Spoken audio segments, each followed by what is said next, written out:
Hello everyone, welcome back to my channel. आज मैं आपके लिए लेके आई हूँ थ्योरीज ऑफ ग्रुप फॉर्मेशन। इससे पहले हम लोगों ने मोटिवेशनल थ्योरीज की थी। तो हम लोग एक एक करके जितनी भी इम्पोर्टेंट थ्योरीज है बिजनेस मैनेजमेंट की, उसको कवर करेंगे, क्योंकि हर साल बहुत सारे क्वेश्चंस आते हैं थ्योरीज से रिलेटेड। इसके साथ ही हम लोग प्रीवियस ईयर क्वेश्चंस भी करेंगे इनसे रिलेटेड, ताकि एक भी क्वेश्चन मिस आउट ना हो। So let's begin. यहाँ पे आपको टोटल 4 थ्योरीज दिख रहे होंगे। ये 4 थ्योरीज ये एक्सप्लेन करता है कि किस तरह से इनफॉर्मल ग्रुप फॉर्म होता है एंड क्या रीजंस रहते हैं जो कि मोटिवेट करता है इनफॉर्मल ग्रुप्स को फॉर्म होने में। तो टोटल 4 थ्योरीज हम लोग पढ़ेंगे। यहाँ पे जो थ्योरीज जो दिए हुए हैं, किसने दिया है ये यहाँ पे लिखा हुआ है, तो आपको ये जरूर से याद करके जाना है। Generally her bar match the following questions आते हैं इस पे, एंड बहुत कोई कंफ्यूज हो जाती है कि कौन सा थ्योरी किसने दिया है। तो मोटिवेशनल थ्योरीज में भी हम लोगों ने ऐसा ही एक समरी किया हुआ था कि किसने कौन सा थ्योरी दिया हुआ है। कंफ्यूज नहीं होना है। वैसे ही इस पे भी दिया हुआ है, तो आप चाहो तो इसका स्क्रीनशॉट ले सकते हो। कौन कौन सी थ्योरीज है? प्रोपेनक्यूटी थ्योरी है, होमेंस की आईएएस थ्योरी है, बैलेंस थ्योरी है एंड एक्सचेंज थ्योरी है। एक एक करके हम लोग इसको देखेंगे क्या क्या है और ये थ्योरीज क्या बोलती है। प्रोपेनक्यूटी थ्योरी जो है ये प्रॉक्सिमिटी पे बेस्ड है। प्रॉक्सिमिटी मतलब हम लोग जो ग्रुप फॉर्म करते हैं वो किस बेसिस पे करते हैं कि हमारे पास कौन है या हमसे कितना क्लोज है वो पर्सन, उस बेसिस पे हम लोग फॉर्म करते हैं। ये एग्जाम्पल के थ्रू समझ सकते हैं। फॉर एग्जाम्पल, अगर मान लीजिए आप स्कूल में पढ़ रहे हो, तो जिस जहाँ पे आप बैठे हो उसके आसपास के डेस्क पे जो भी स्टूडेंट्स बैठते हैं, जनरली हमारी दोस्ती उनसे पहले हो जाती है। क्लास में तो बहुत सारे स्टूडेंट रहते हैं, लेकिन हम किसके साथ ग्रुप फॉर्म करते हैं? जो हमारे पास बैठे हुए हैं, उनके साथ हमारी ज़्यादा इंटरेक्शन हो पाती है, क्योंकि वो क्लोज बैठे हुए हैं तो इंटरेक्ट भी हम इजीली कर सकते हैं। डेली जो बातचीत वहाँ पे आपसे होती है, इंटरेक्शन होता है, जिसके वजह से क्या हो जाता है कि एक इनफॉर्मल सा ग्रुप फॉर्म हो जाता है। इसी तरह से कंपनीज में भी, जहाँ पे आप डेली जा रहे हो, एक कंपनी में आप डेली जा रहे हो, लोगों से मिल रहे हो, वहाँ के लोगों से आपकी क्या हो जाती है? क्लोजनेस बढ़ जाती है, क्योंकि डेली मिल रहे हो, डेली जा रहे हो। तो जो क्लोजनेस है उसकी वजह से जो ग्रुप फॉर्म होता है, वो प्रोपेनक्यूटी थ्योरी यही कहती है। इस क्लोजनेस की वजह से ग्रुप का फॉर्मेशन होता है। और एक एग्जांपल आप ले सकते हो। मान लो आप एक कंपनी में काम कर रहे हो एंड एक दूसरे जगह पे सेमिनार रखा गया है। वहाँ पे आपका कंपनी भी गया हुआ है, आपकी कंपनी से कुछ 10-12 लोग गए हुए हैं, आप गए हुए हो, और दूसरे कंपनी से भी वहाँ पे लोग आए हुए हैं। तो जनरली ये देखा जाता है कि जिस कंपनी से आप गए हो, आप उसी में से ग्रुप फॉर्म करके, जो 10-12 लोग गए हो, एक साथ रहते हो वहाँ पे सेमिनार में, एक साथ बैठते हो, एक साथ वहाँ पे जो भी एक्टिविटीज़ है वो अटेंड करते हो, एक ग्रुप आपको दिख जाएगा। तो वो ग्रुप जनरली क्या हो जाता है कि आप अपने अपने कंपनीज की ग्रुप वहाँ पे देख लेते हो। तो ये किस वजह से होता है कि हाँ, आप एक ही जगह से बिलोंग कर रहे हो, क्लोजनेस, जोग्राफिकल लोकेशन आपका एक ही है, आप एक ही कंपनी से बिलोंग कर रहे हो। तो सेम इन्वायरमेंट में जब रिपीटेडली लोग आते हैं, तो एक सेंस ऑफ बिलोंगिंगनेस उनमें डेवलप होता है। और कम्युनिकेशन, क्योंकि डेली रेगुलर बेसिस पे डिस्कशन एंड कम्युनिकेशन होता है, थॉट्स एंड फीलिंग एक्सप्रेशन ये एक्सचेंज होता है, जिस वजह से एक इनफॉर्मल सा ग्रुप फॉर्म हो जाता है। तो आई होप आपको ये वाली थ्योरी समझ में आ गई हो। नेक्स्ट मूव करेंगे दूसरी थ्योरी पे। Humans IAS theory. ह्यूमन जो है ये कहते हैं कि सिर्फ क्लोजनेस होने से, एक लोकेशन होने से ग्रुप फॉर्म नहीं हो सकता है। उसके लिए क्या चाहिए? 3 इंपॉर्टेंट चीज चाहिए। क्या क्या? इंटरेक्शन, एक्शन और सेंटिमेंट। मतलब एक ग्रुप में या एक कंपनी में मान लो आप काम कर रहे हो, लेकिन ज़रूरी नहीं है कि आप वहाँ पे जितने भी लोग हैं सबका एक ही ग्रुप हो।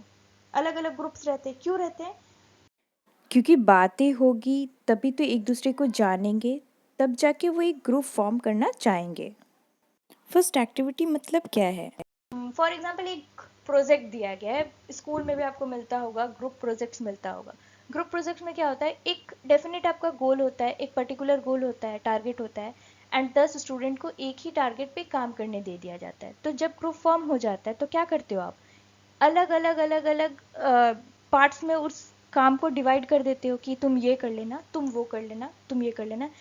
तो किसी जॉब का यही स्मॉल स्मॉल पार्ट जो है वो एक्टिविटी कहलाता है। एंड सबका एफर्ट मिला के, सबका काम मिला के वो एक जो पर्टिकुलर टारगेट है वो अचीव हो जाता है। तो इससे क्या होता है कि एक दूसरे में इंटरेक्शन होता है। जब आप कोई पर्टिकुलर काम साथ में कर रहे हो, 10-12 लोग एक दूसरे से बात करोगे, एक दूसरे की हेल्प लोगे, सजेशंस लोगे, इंटरेक्शन बढ़ेगा।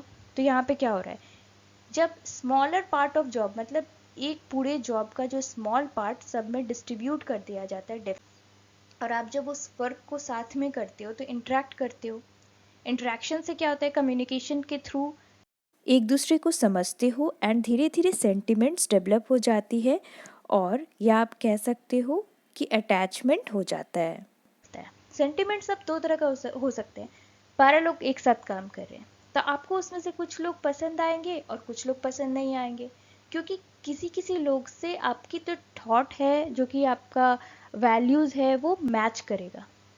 ऐसे नॉर्मल लैंग्वेज में आप ये कह सकते हो कि हाँ मेरी वाइब मैच कर रही है, तो हम लोग साथ में ग्रुप फॉर्म कर सकते हैं। और कुछ लोग ऐसे होंगे जिनसे आपकी एकदम नहीं बनेगी, तो क्या हो जाएगा, यहाँ पे नेगेटिव सेंटिमेंट्स हो जाएंगे कि नहीं, मुझे उसके साथ काम नहीं करना है, मुझे उसके साथ ग्रुप फॉर्म नहीं करना है, क्योंकि हमारी जो थिंकिंग है वो मैच नहीं कर रही है। तो यहाँ पे ये ज़रूरी हो जाता है कि जो आपकी सेंटिमेंट्स है वो मैच करे, कॉमन ग्राउंड पे आपका हो। मतलब एक्टिविटी करते हुए जो इंटरेक्शन होगा आपका, उसके बाद जो सेंटिमेंट्स डेवलप होगा, उसी के थ्रू एक इनफॉर्मल ग्रुप फॉर्म होगा। ऐसा नहीं है कि किसी कंपनी में काम कर रहे हो तो आप किसी के साथ भी आपका ग्रुप फॉर्म हो जाएगा। तो होमेंस वही बताना चाह रहे हैं कि एक इनफॉर्मल ग्रुप को फॉर्म करने के लिए 3 चीज़ मेन इंपॉर्टेंट है।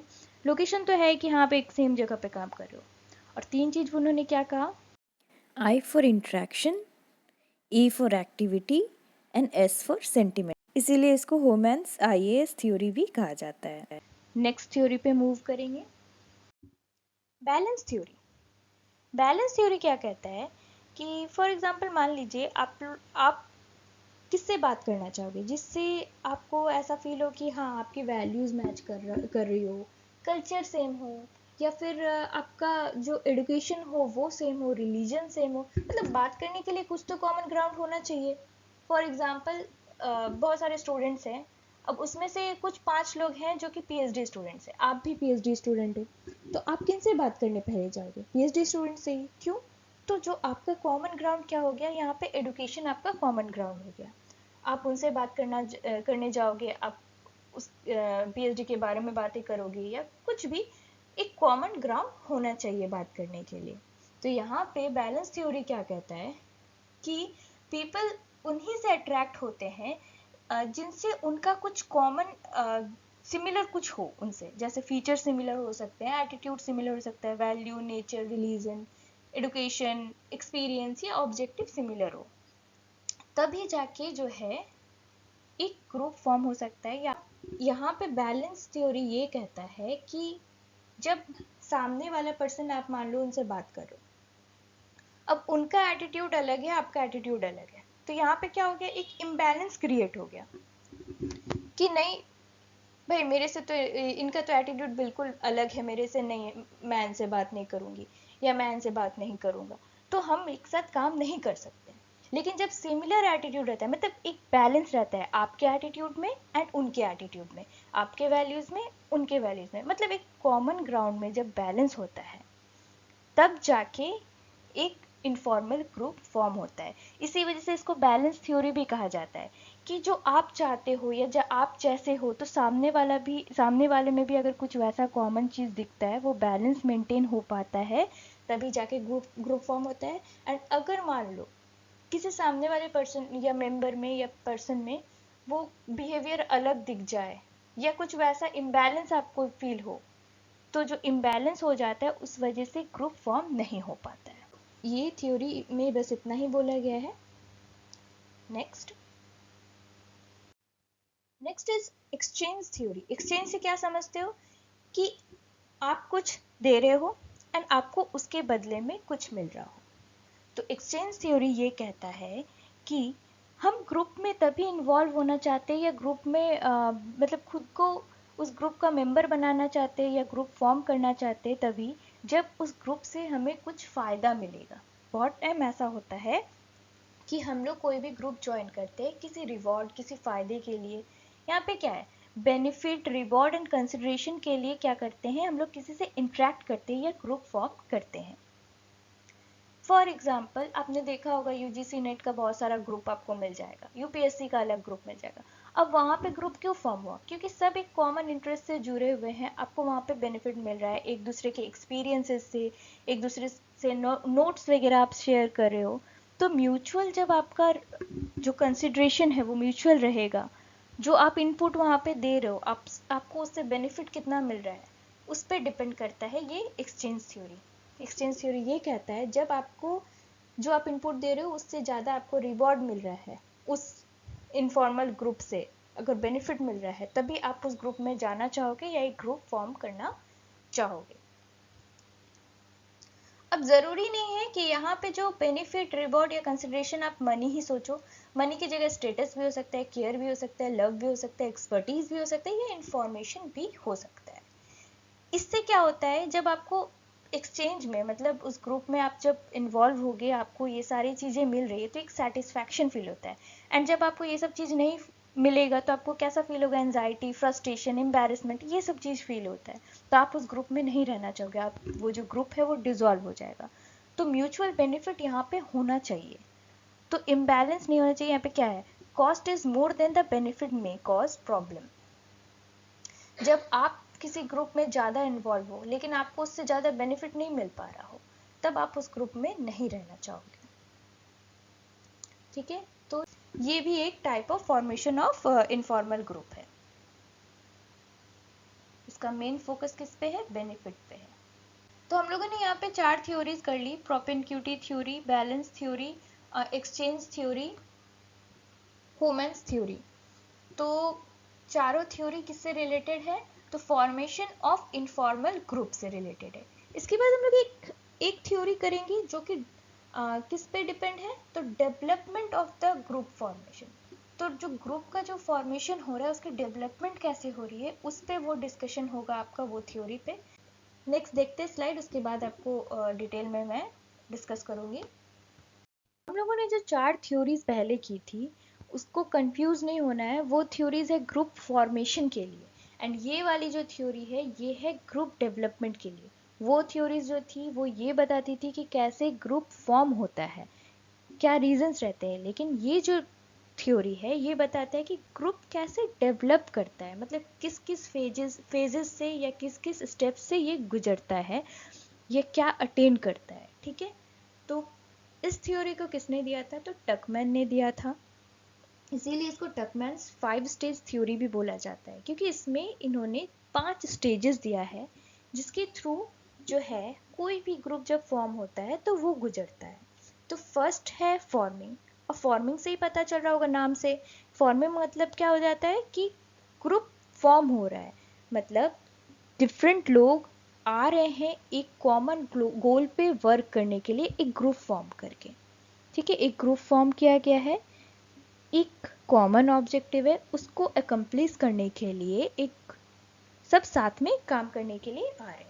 तो जनरली क्या होता है, जब हम लोग नए ग्रुप को ज्वाइन करते हैं तो वहाँ पे हम लोग अपना जो भी जैसे परफॉर्म करना हो, जो टास्क दिया जाता हो वो हम लोग करने लगते हैं, एक दूसरे को समझने की कोशिश करने लगते हैं क्योंकि सेम ग्रुप में काम कर रहे हैं। नेक्स्ट है स्टॉर्मिंग। अब 12 लोग एक ग्रुप में मान लो काम कर रहे हैं, तो 12 लोग हैं तो 12 डिफरेंट ओपिनियन रहेगा।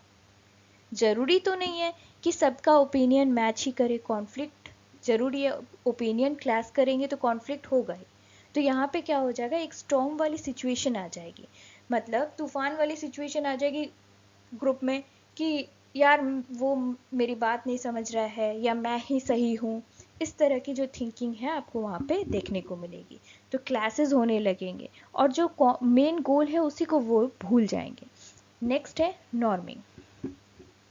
तो जब देखा जाएगा कि यार सब तो भूल गए हैं कि कॉमन गोल भी हमारा किस वजह से एक ग्रुप फॉर्म हुआ था, तो ऐसे तो काम नहीं चलेगा, इस वजह से क्या करेंगे, सब मिलके एक रूल्स रेगुलेशन सेट करेंगे जिसके बेसिस पे पूरा ग्रुप काम करेगा। नॉर्मिंग जो वर्ड है ये नॉर्म्स से आया है, मतलब एक बेसिक नॉर्म सेट करेंगे एंड सब कोई उसको फॉलो करते हुए काम करने की कोशिश करेंगे, एक दूसरे को समझने की कोशिश करेंगे। नेक्स्ट है, जैसे एक दूसरे को समझने लगेंगे तो इश्यूज खुद ही सॉर्ट आउट हो जाएगा। इश्यूज सॉर्ट आउट होने लगेंगे तो क्या हो जाएगा, सब परफॉर्म करने लगेंगे। इस वजह से ये कौन सा स्टेज हो गया, परफॉर्मिंग। सब अपना बेस्ट देंगे और गोल को अचीव करने की कोशिश करने लगेंगे। एंड जब परफॉर्म करेंगे तो आपको रिजल्ट भी देखने को मिलेगा कि हाँ, गोल के अब हम लोग करीब हैं। Last one is एडजर्निंग। एडजर्निंग last stage है जिसमें क्या होगा कि ग्रुप का जो फॉर्मेशन है जिस वजह से हुआ था वो कंप्लीट हो गया। तो अब क्या हो जाएगा, ग्रुप का एग्जिस्टेंस खत्म हो जाएगा। ग्रुप का एग्जिस्टेंस किस लिए खत्म हो सकता है, पहला तो जिस वजह से ग्रुप फॉर्म हुआ था वो गोल अचीव हो गया, या दूसरा कि ग्रुप मेंबर्स जो हैं ग्रुप को छोड़ के जाने लगेंगे ड्यू टू एनी रीज़न, तो इस वजह से वो ग्रुप का एग्जिस्टेंस खत्म हो गया है। तो ये लास्ट है। तो ये पांचों जो स्टेजेस हैं इसके थ्रू जाना पड़ता है किसी भी एक ग्रुप को, यही टकमैन ने बताया। अब इसको डिटेल में हम लोग देखेंगे नेक्स्ट वाले स्लाइड में। फॉर्मिंग में हम लोग ने देखा कि सारे एक साथ आके एक कॉमन ऑब्जेक्टिव के लिए काम कर रहे हैं। अब इसमें क्या हो जाता है ना कि जब भी एक ग्रुप में रहते हैं तो दो तरह की थिंकिंग रहती है, एक इंडिविजुअल एक ग्रुप। अब फर्स्ट वाले स्टेज में जो रहेगा, जो इंसान फर्स्ट वाला बंदा रहेगा वो क्या सोचेगा कि मैं इस ग्रुप में फिट कैसे हूँ, और ग्रुप इशू क्या रहेगा कि हम लोग यहाँ पे क्यों हैं। जब भी आप कोई नया ग्रुप ज्वाइन करते हो तो आपके मन में क्या होता है कि यार मैं इस ग्रुप में फिट कैसे होऊंगा, मुझे क्या करना पड़ेगा। और ग्रुप इशू साथ में क्या सोचते हो कि यार हम लोग यहाँ पे क्यों हैं। तो फर्स्ट जो फॉर्मिंग स्टेज है उसमें इंडिविजुअल के मन में ये चलता है और ग्रुप के मन में ये चलता है। नेक्स्ट है स्टॉर्मिंग। स्टॉर्मिंग में मैंने बताया था आपको कि एक स्टॉर्म जैसे सिचुएशन आ जाती है, एक दूसरे को गलत प्रूव करने में लगे रहते हैं, खुद को राइट प्रूव करने में लगे हुए रहते हैं, और इसमें जो मेंबर्स हैं वो ग्रुप लीडर को रेजिस्ट करने की कोशिश करते हैं, उनकी बात नहीं सुनते हैं। अब इसमें क्या इश्यूज रहेंगे इस ये में, इंडिविजुअल सोचेगा कि मेरा रोल क्या है, क्योंकि अभी तक रोल क्लैरिटी यहाँ पे नहीं मिलती है। और ग्रुप क्या रहेगा, एज अ ग्रुप आप क्या सोचोगे कि हम लोग लड़ क्यों रहे हैं, इंचार्ज कौन है और कौन क्या करेगा। तो ग्रुप में हम लोग ये सोचेंगे। नॉर्मिंग। नॉर्मिंग में क्या है कि रूल्स रेगुलेशन सब सेट हो गया है, अब उसी में हम लोग को फंक्शन करना है। एक दूसरे का जो पॉइंट ऑफ व्यू है वो समझने की कोशिश करेंगे एंड कॉन्फ्लिक्ट का जो रीज़न है उसके लिए परमानेंट सॉल्यूशन खोजेंगे, ताकि जो लेटर स्टेज पे है ये फिर से फेस ना करना पड़े। ईच इंडिविजुअल्स को जो उनका काम है वो बता दिया जाएगा, रोल क्लैरिटी मिल जाएगी उनको। अब फिर कॉपरेशन के साथ वो लोग काम करने लगेंगे। अब इसमें इंडिविजुअल अपने मन में क्या सोचेगा कि what is expected from me to do. अब जब रोल मिल चुका है तो अब इनके मन में रह गया मेरे से क्या एक्सपेक्ट करे कि मैं क्या करूं। और ग्रुप में हम लोग क्या सोचेंगे कि कैन वी, जो रोल हम लोग को मिला है उसके लिए क्या हम लोग एग्री कर रहे हैं, क्या हम लोग साथ में काम कर पाएंगे। तो ये सारी चीजें मन में आती है। Next performing. परफॉर्मिंग में मैंने पहले ही बताया कि सब अपना मैक्सिमम कंट्रीब्यूशन यहाँ पे देंगे ताकि ग्रुप गोल है जो वो अचीव हो सके। और यहाँ पे क्या हो जाएगा कि मन में क्या सोचेंगे, इंडिविजुअल के मन में क्या रहेगा यहाँ पे कि how can I best perform my role, मैं अपना रोल कैसे बेस्ट कर सकता हूँ, क्योंकि अभी यहाँ पे सब कोई फोकस्ड हो गए हैं कि काम बेस्ट देना है, सब कोई अपना अपना बेस्ट दे रहे हैं। तो सबको यही सोचेगा कि मैं अपना बेस्ट कैसे दूँ।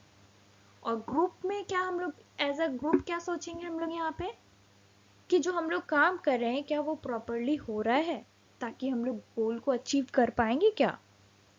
ठीक है। एंड लास्ट स्टेज एडजर्निंग में क्या होता है, ग्रुप का जो एग्जिस्टेंस है वो नहीं रहता है।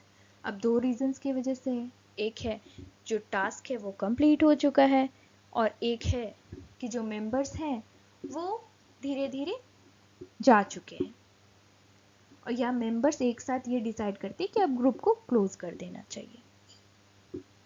तो क्या हो जाता है कि जो पहले पोजीशन में थे, मतलब जो इतने सारे लोग आए हुए थे, 10 लोग आए हुए थे, जो ग्रुप फॉर्म होने से पहले जो उनकी पोजीशन थी वो अगेन उस ओरिजिनल पोजीशन में वापस आ जाते हैं। सो दैट मीन्स जहाँ से शुरुआत उन्होंने किया था वहीं पे वो वापस आ जाते हैं, क्योंकि अब तो ग्रुप की एग्जिस्टेंस ही नहीं रही। यही 5 स्टेजेस थे जिसके थ्रू हर ग्रुप को जाना पड़ता है। यही है डेवलपमेंट स्टेजेस। ठीक है, तो हम लोगों ने टोटल 5 थ्योरीज की है। 4 थ्योरीज जो है वो किस लिए है, तो वो है ग्रुप फॉर्मेशन के लिए है, और एक थ्योरी जो लास्ट वाली है वो किस लिए है, तो वो डेवलपमेंट के लिए। इस वीडियो में इतना ही। नेक्स्ट हम लोग और भी थ्योरीज करेंगे, एंड उसके साथ ही प्रीवियस ईयर क्वेश्चंस की भी मैं एक वीडियो लाऊंगी, मोटिवेशन थ्योरी और इस वाली थ्योरी को जो हम लोगों ने आज कवर किया उसको मिक्स करके। If you like the video, please like, share and subscribe and stay tuned for more such videos. Thank you for watching.